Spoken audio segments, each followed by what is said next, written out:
موقع لاعب للجويه، شلون تلعبه اليوم ضد الجويه؟ لاعب منتهي عقده، منتهي هو رايح للجويه، تلعبه انت جولين ذن سبب محمد رجع النجف وجول مندي بروحيه، يجي جولين هذا جمهور جاي من النجف، هذا التعبان، هذا العايف الموكب، هذا الجاي خادم، هذا العايف عائلته، يجي محمد صالح ببروده، وهاي العقليه مال ولي كريم ما تفيدنا، احنا غني عليه من طلع، غني عليه من يعني نفس عقليه ولي كريم، يعني انا متعجب والله على الاداره، يعني هاي الاداره شيل من الاداره مال، والله تعب جمهور النجف، والله الوحيد الخساره محمد صالح، مو نقول باع اللعبه بس سبب الخساره هو، يعني انت ارجع وشوف القواله، يعني النجف هم رجع، يعني جولين بسببه، الله لا يوفق محمد صالح والله لا يوفق الاداره. اليوم السبب الخساره الاولي محمد صالح.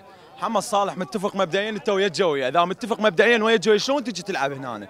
زين قول هذا الجمهور جاي وراي، قول وراي ذمه وضميه باكر تطلع بعائلتك ان شاء الله. محمد صالح مو هذا جمهور وراك ودنيا وراك، والله ما ادري ايش اقول، الله لا يوفقك.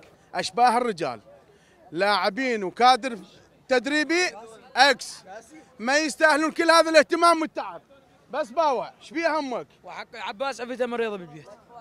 تسمع عارفين عوائلنا وعارفين شغلنا وتعبانين من النجف لهناك من الساعه 9 طالعين، يعني نجي نلقي هذا المستوى بشرفك، هذا المستوى ما يشرف كنا جفي، ذولا ما يشرفون. محمد صالح تعطى هدفين والله شنو موقع شنو عايزين فلوس؟ 300 مليون عقدك بالنادي، عايزين فلوس؟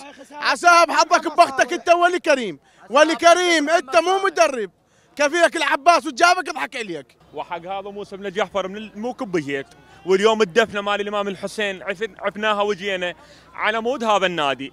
من وراء هاي الاداره كفيلك العباس بالدوري مركز 14 بدنا نهبط. بالكاس هاي الفضايح عمي اطلعوا، امس عليكم علي بن ابي طالب اطلعوا. احنا شنو ذنبنا عمي شنو ذنبنا احنا؟ كفيلك علي بن ابي طالب من 8 الصبح لحد الان. لا ريوق ولا غدا ولحد الان على هذا البطل ماي.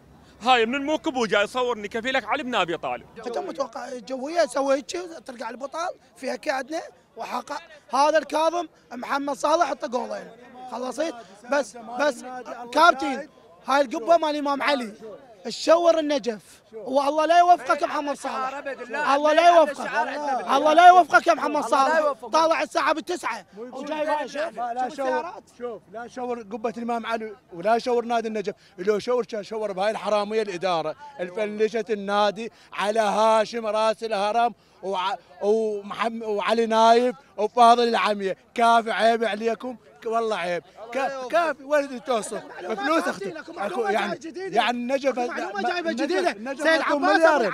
سيد عباس الياسر يا ساش حكي قال الاداره علي نايف وفاضل العميه وعلي هاشم راحوا يشتكون عليه بالنجف دعوه، ليش تحكي عليه؟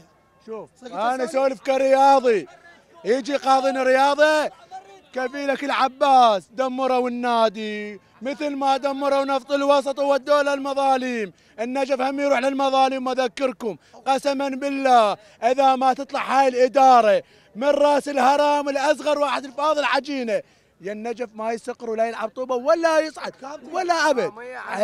والمعلومه النجف مطلوب مليارين على هاي اللاعبين مركز 15. انا ما اقول لك غير الاداره خي يطلعون، مشي عليكم موسى الكاظم طلعوا مريتكم حراميه رحمه علامات الاداره كلهم.